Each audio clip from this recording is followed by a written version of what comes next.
This video is to remember my brother, Jeremy Kuba, on his birthday. Jeremy passed away at the age of 22 on the evening of May 26, 2019.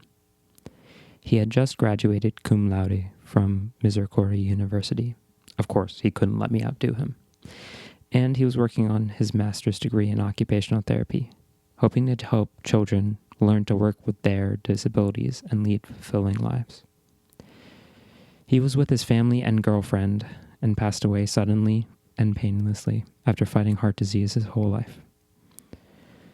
My memory isn't perfect, but hopefully in this video, I capture the spirit of his life and what he meant to all of us. Jeremy was a big man with a big heart who played a giant role in so many people's lives. I love and miss you, bro. We all do. Jeremy Michael Kuba was born 5 weeks premature. He needed to spend time in the neonatal intensive care unit, but he fought through. Just 5 weeks into life, he came down with blood sepsis, but he fought through. At a young age, he was diagnosed with heart block, a problem in the electrical system of the heart that causes a very slow heartbeat that can be life-threatening. But he continued to play sports and live his life.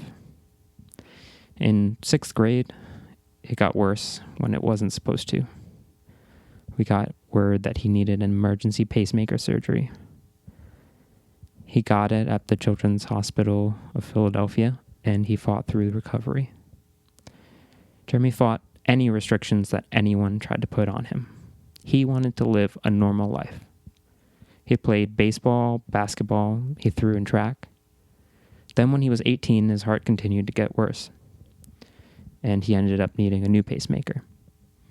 This pacemaker helped his heart recover somewhat. He fought through, and he had an amazing college career, setting the school record in the wake throw, participating in all kinds of intramural sports, and I think volunteering for every event known to man. Saying no was never his strong suit. Many of you who did not know him as a child may not also know that he was diagnosed with numerous learning disabilities. They didn't know at first if he'd ever be able to talk or write. Seriously, it was that bad. But after fighting through speech therapy, he became the biggest chatterbox that I knew. He could have a good conversation with anyone. Jeremy received occupational therapy until he was 10 years old. But he worked, and by the time he arrived at college, you could barely tell. Jeremy fought through it all, and I'm proud to say that at the end, Jeremy became an educated and capable professional, somebody who could really make a difference and help people in this world. That's what he wanted to do, help people. Jeremy taught me that with true hard work and with the support of a loving family, you can accomplish things that everybody said was impossible, that you can accomplish anything. Live your life like Jeremy. Don't let anything stand in the way of you accomplishing something good. Do a little extra good for him. But that isn't even the most important part of Jeremy. The most important part of Jeremy is the way that he lived his life with other people. As soon as he went to school, we saw it. Kindergarten, he made fast friends. He went to a special school, Hillside, for elementary school. That boy was invited to the birthday party of every kid in school. Middle school at St. Teresa's, everybody loved him. Students, teachers, even nuns. High school, instantly popular. He was on homecoming court. He was the drum major. He was Mr. Saukin. Then Misericordia University. I went to visit for his 21st birthday, and I swear, every single person that we came across said hi to him. At the bar, I was taking drinks away from him all night because every single person wanted to buy him one. He was Mr. Misericordia as a junior. Now, how is that fair? Jeremy made deep and meaningful connections. That's why his closest friendships from elementary school, middle school, high school, they all lasted. Jeremy listened to you. He saw you. He cared about you. He rooted for you. He loved you.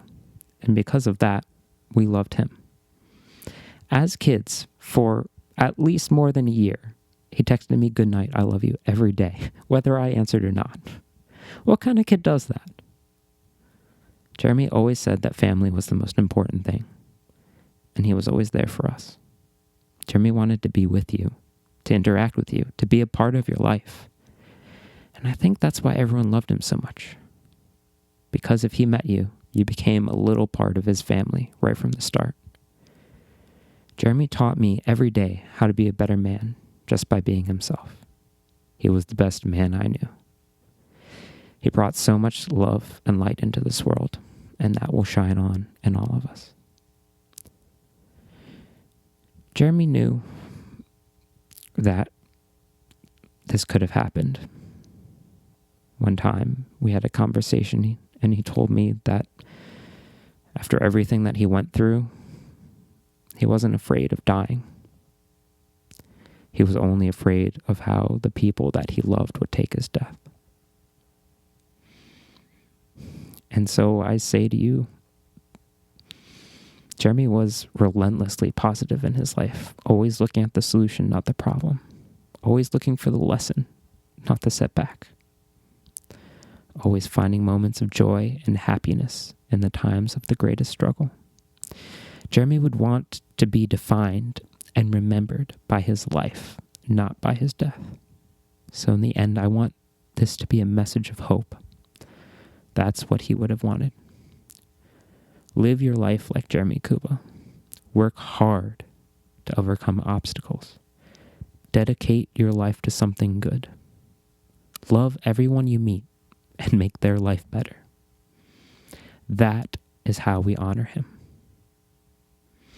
Thank you, Jeremy. Knowing you is the greatest gift of my life. Happy 23rd, bro.